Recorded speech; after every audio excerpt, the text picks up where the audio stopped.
and the voting equipment would have to be ADA compliant.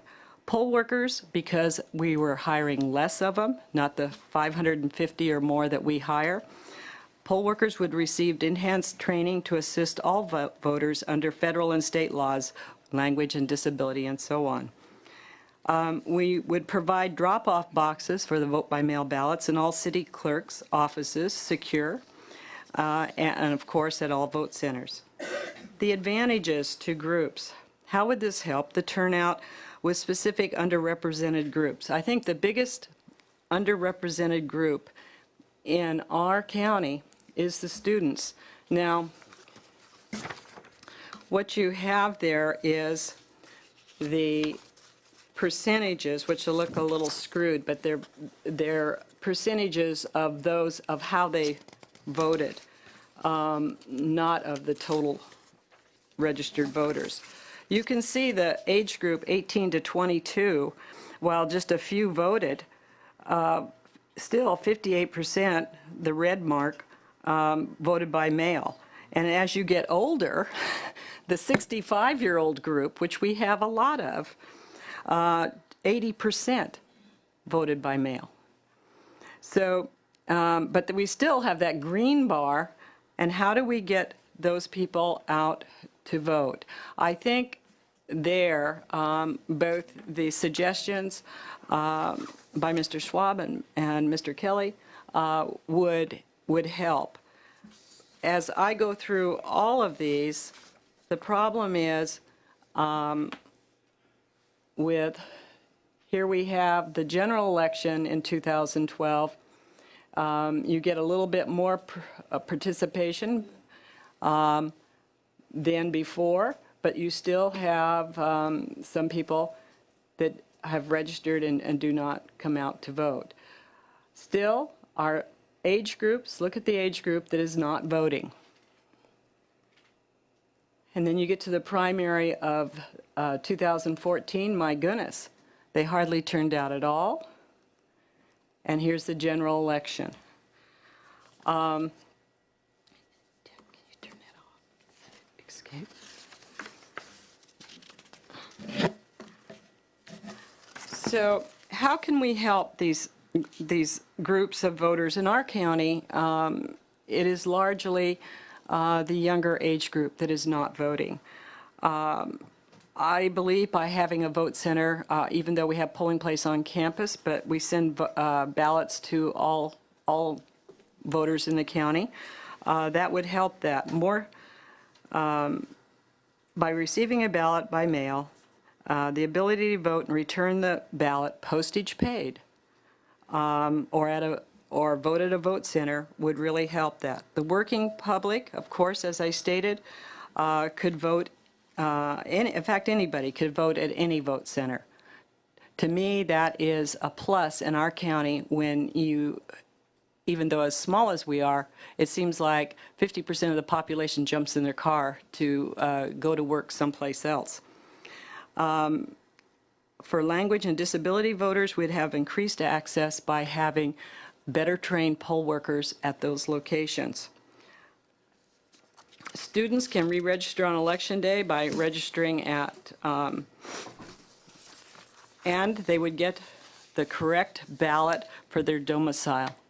That is the problem. A lot of our students live in one of the cities, and of course they're going to school in Chico. And so they go into the polling place there. They're not getting the correct ballot style for the issues they should vote on. And we're a consolidated county in November, so that means all your local elections are on the ballot. And of course, those ballots then, they have to vote provisionally and have to be remade. I think that's the wrong way to do it. I think that vote centers that you can offer all ballot types is a way to not have our hands on the ballot, so to speak, and that the students and others get the correct ballot for their domicile. And also, not having to do that many provisional ballots would also help the county. How much easier to do outreach and get out the vote by candidates. Political parties and candidates need fewer volunteers for poll watching, as there are fewer locations. Electronic poll books could provide real-time voter lists to candidates and others to contact voters to get them out to vote. All of this is being done in Colorado. I think that we can do it here. I think we have the ability. But I do think that this committee and others need to realize that in California, one shoe doesn't fit all. We're already there voting by mail, and so many of the northern counties are. So I think we need the ability to move forward and at the discretion of the Board of Supervisors. So from my point of view, to improve voter turnout, allow Board of Supervisors the ability to establish by resolution their county as a vote-by-mail county and vote centers. The legislature should provide funding for civic classes starting in the lower grades. And this, to me, is a must because it is lacking. Many of us vote because our parents voted. And so we just grew up with the idea that we're going to vote. So we need to teach civic engagement starting in the lower grades and then going on to high school. I would also like to see the legislature provide low-cost loans for counties to purchase new systems, as many of us in Northern California are really strapped for resources. So thank you for providing me with the opportunity to speak. And if you have any questions, I'd be glad to answer them. Thank you so much, Ms. Grubbs. Let me just start with you, actually. I just wanted to talk a little bit more about some of the, you've talked a little bit about this in terms of civic education, et cetera, but do you have any kind of particular outreach programs you're thinking about vis-a-vis Chico State and Butte College that? Well, we partner now with the League of Women Voters, but we really don't have that much of an outreach beyond that at this point. Was there a discussion? I mean, it seems like it's 12% of your total county population of the students in those two One colleges. of the things I think is to make it easier for them to vote. I mean, you're looking at June and they're packing up. They've already taken their finals and they're leaving. So that's part of a big problem. We've had precincts open where nobody shows up. And so if you really want students to vote, I vote by mail, by sending them a ballot is, to me, the way that would improve the turnout. Mm-hmm. Okay. And obviously you talked about vote centers. I know, one of the things, we had Dean Logan come and speak from LA County at the last hearing, and he talked about, his own plans. And I guess one of the ideas would be to just have many of these vote centers, conveniently located locations all over the county, that you could vote up to 2 weeks before Election Day, but not have the traditional precinct vote locations. That combined with a robust mail campaign, like vote by mail operation, is how he's envisioning the future of LA County elections. Is that kind of conform with your vision, or you have a slightly different one for your county? Well, in talking to county administration, I don't think we can afford to keep vote centers open for 2 weeks ahead of time, but we could for a few days. But 2 weeks is an awful long time to keep a vote center with trained people there. And the other phenomenon that really happens is people are voting their vote-by-mail ballot and dropping it off at a polling location on Election Day. We had 11,000 people take their ballot to the polls on Election Day. Now, so they're waiting for the last, very bluntly, they're waiting for the last hit piece to come out before they vote. They vote that and go to the polls, so, and drop off their ballot. Now, so that 2 weeks we'd be sitting there with nobody showing up. That would not We should just be ask beneficial. the consultants to do the hit piece earlier. Yeah, I know. I don't have anything to do with hit pieces, but maybe I shouldn't have used that. But that, it does happen, and as much as I've tried to promote by PSAs to vote your ballot early, get it in, you know, they're holding them to that very last moment. And just think, though, for people that want to wait to the last moment to have a vote center to go to where they can actually vote their paper ballot there and have it counted that night, because a ballot dropped off at the polling place on Election Day is not counted that night. There's no way we can check signatures and do everything we have to do by that night. So it is after that election that those votes are added in. And as you know how those things change. Just for efficiency, I would just, to me, vote centers will work really well. They'll work really well in Northern California. That's the only thing I can speak to. I can't speak to urban areas, but I do know that I'm working with the independent living in Chico to have not only bus routes, but to have the disabled that would like to be picked up and taken to the polls. That we're working in that direction. We're going to do it for next election. So, you know, and our bus system can handle it. So I feel very confident that we can handle vote by mail and have a better turnout, a broader turnout across the spectrum. Okay. Well, let me ask Mr. Kelly. I mean, so you just went through the process of holding a special election. As you said, you know, number of the voting locations, nobody showed up at all. LA County had the extraordinary experience of spending $1.4 million on a special election the exact same day, where there was only one candidate on the ballot. And that's when they have a total budget for outreach of $250,000. So it was an extraordinary juxtaposition. What would you say? You know, we've got this kind of legislation to allow for San Diego pilots, which would allow down in San Diego County for special elections to be conducted in an all-male manner. Do you think we ought to expand that out statewide, at least as a kind of a cost savings associated with special elections? I'm a strong advocate of that. I guess I have to be somewhat careful because my local board of supervisors doesn't necessarily agree with that. But you know, the fact that we spent $1.9 million on our election, and the majority, a large amount of those funds was dedicated to polling place costs, is difficult to swallow. And the fact that 87+% voted by mail, we could have conducted that all by mail very easily. We have the capacity in Orange County to conduct all mail elections, especially in special elections. That's not the case with every county across the state.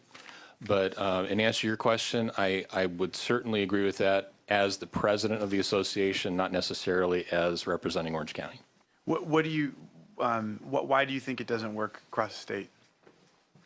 Well, I think not every county is set up to handle the capacity for a full vote-by-mail election in their county.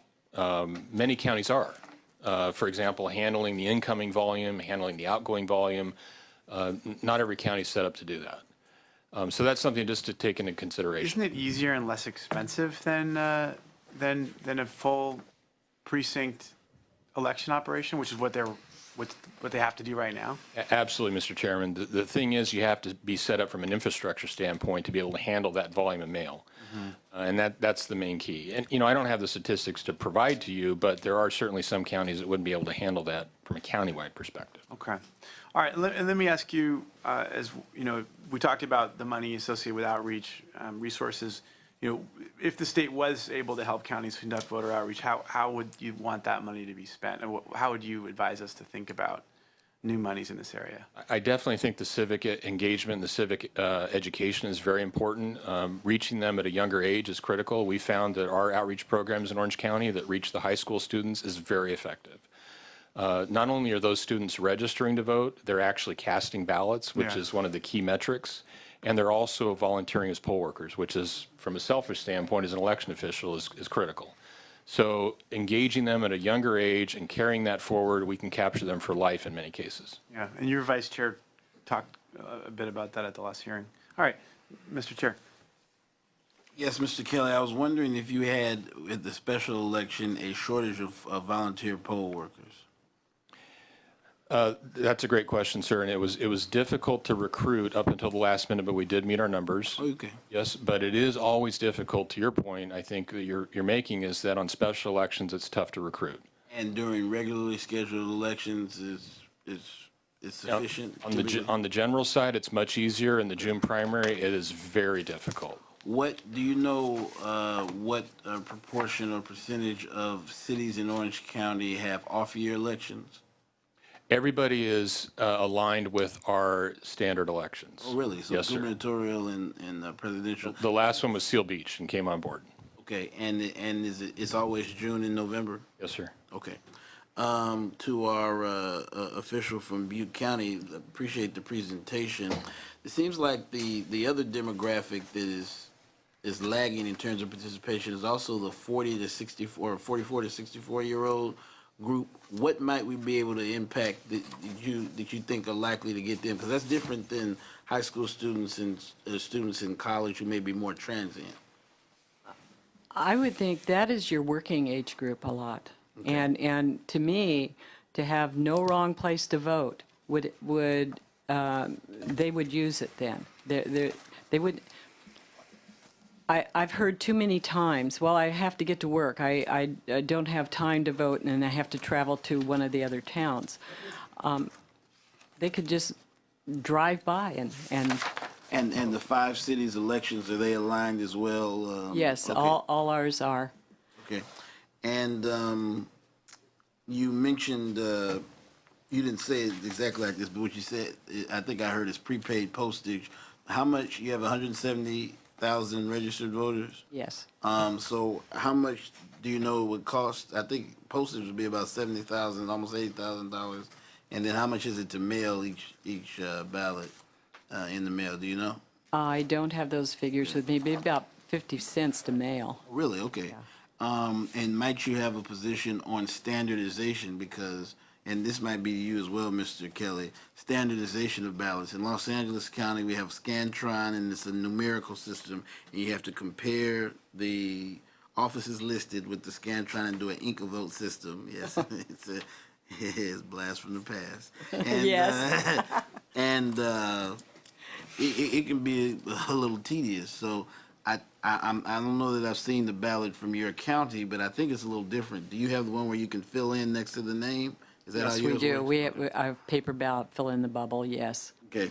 Would you, or do you think your board of supervisors might have a position on standard, making that a statewide standard, or as you're updating your voter system, are you looking at things like that?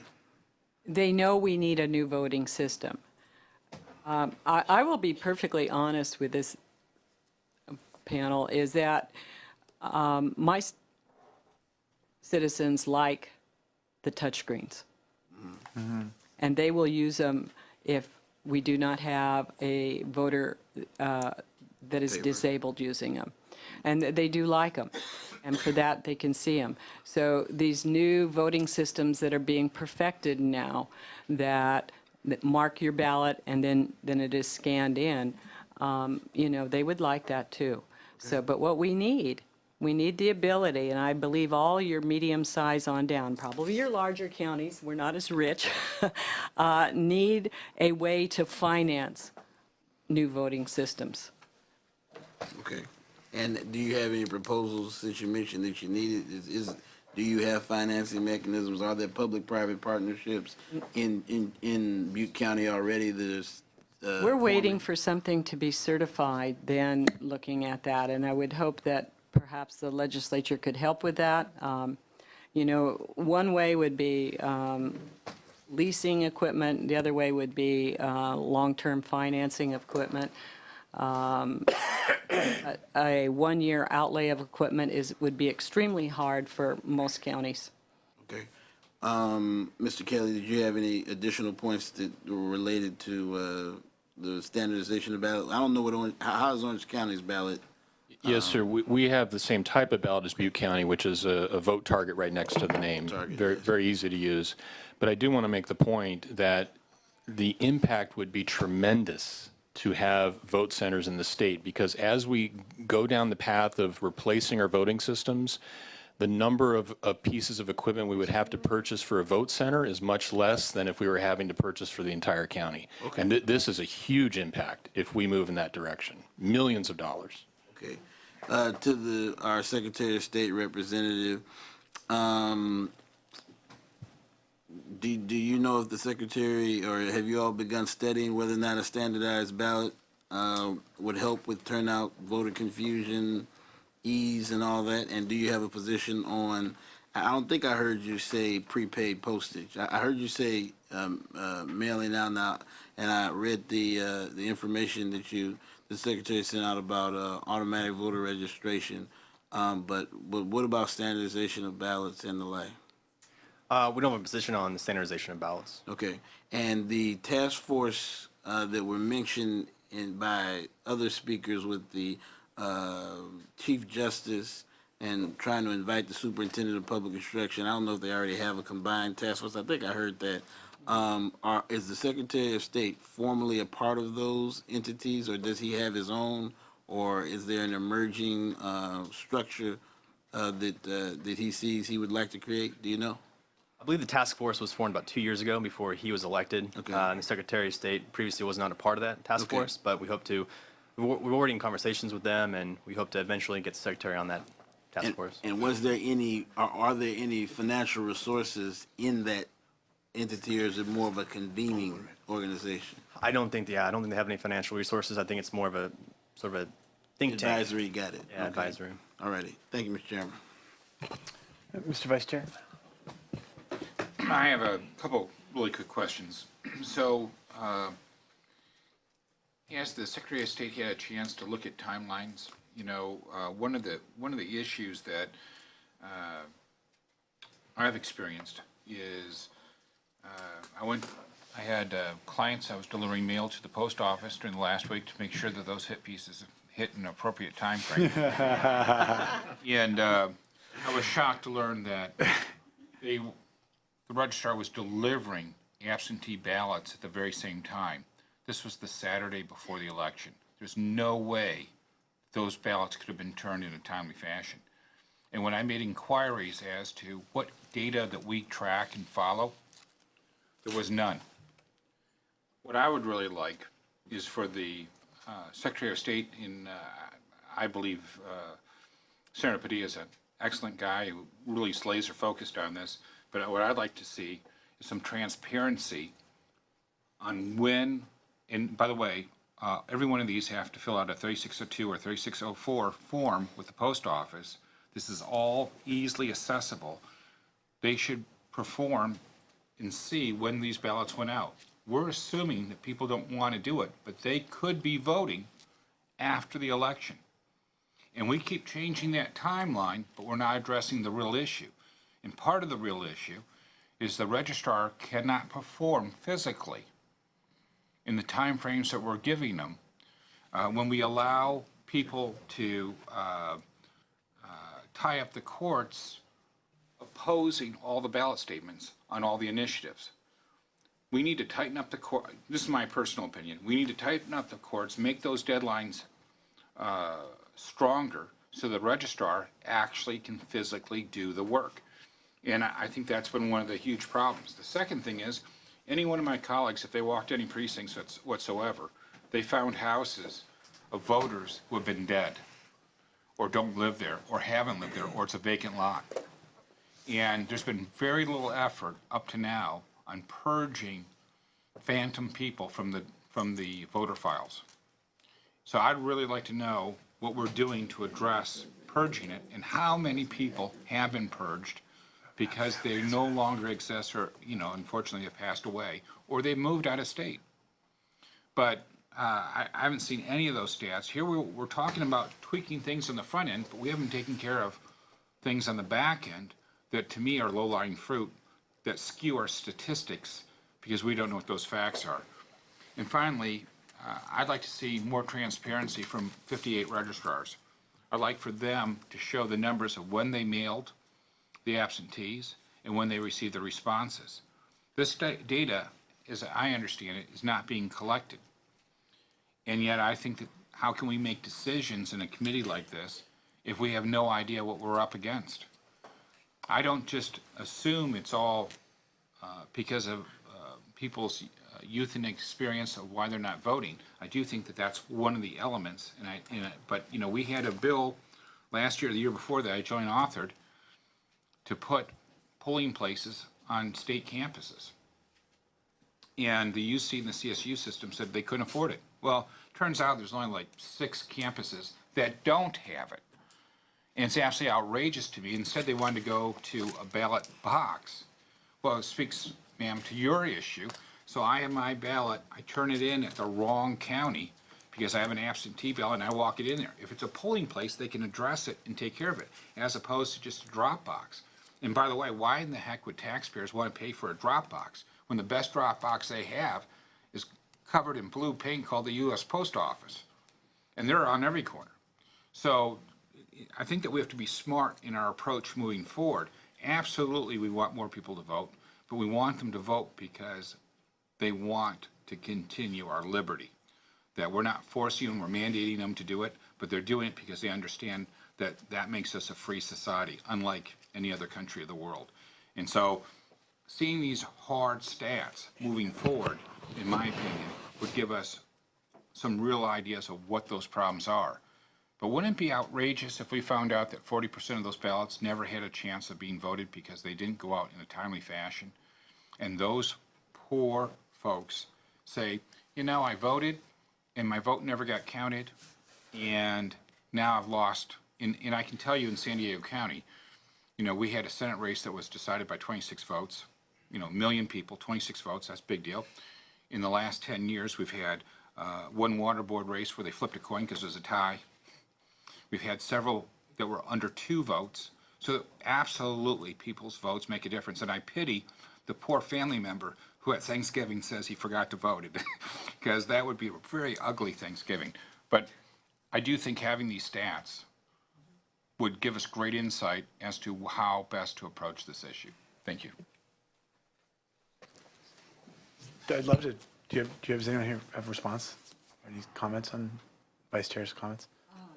Yes, I believe the stats are available, and I think you're correct that we could get the stats on the return ballots. We also have receipts from the post office when we drop them in the mail. There is, and I don't have the figures with me. I didn't know that question would come up, but we had very few that we did not count that came in after the election day. But now we have 3-day span that is going to take effect. So I do not see that being a big impact on us.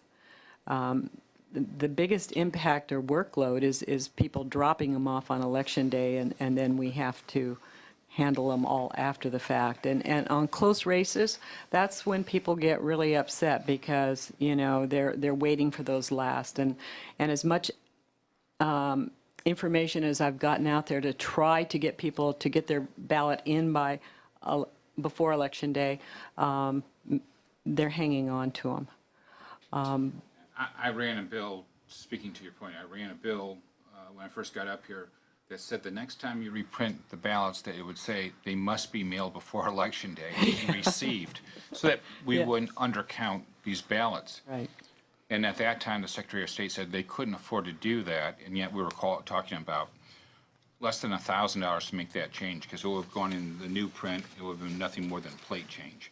I know those stats are readily accessible and are available. They're just not available to the public, and they're not being collected. So, and when I requested that information from my registrar, this is a few registrars ago, they said they couldn't provide it, and I'm thinking this is public data that is not that difficult, and why the Secretary of State doesn't have this published on their website for all to see. Because if I see that 99% of the votes are being counted, that encourages me to vote because I know my vote gets counted. When people play hide the P, then I'm thinking, gosh, I just don't know if my vote's being counted. I'm kind of busy, the kids are late, I need to buy some milk, and I blow off the vote. And I think that we need to reassure the public that we take this very, very seriously. So thank you for your time. Chairman, can I, Mr. Vice Chair, to your point on the data, and this is just an Orange County example, but we looked exactly at the issues that you're describing, and a couple of years ago said, what is all of the publicly available data that we can put online for the public to access? And we did that in something we call our Data Central area, and the public can access ballots mailed in real time throughout the day, and ballots returned, party breakdowns in real time throughout the day. And you can find all of that on our website, and it's publicly accessible. And then to your point on the, for example, the voter registration issues, I think a lot of counties are starting to look at this in a different way, which is very positive. And in Orange County, we look, just as an example for death data, we started looking at out-of-state death data because currently registrars only get in-state death data. Well, in Orange County, we have, unfortunately, a lot of citizens that go to Arizona or Florida for a certain period and they pass away. You wouldn't get that data back to be able to remove that from the rolls. So we're now using third-party death data to get outside of California. And so there are some pockets of those things being looked at from a statewide perspective, and I'm encouraged by some of that movement statewide.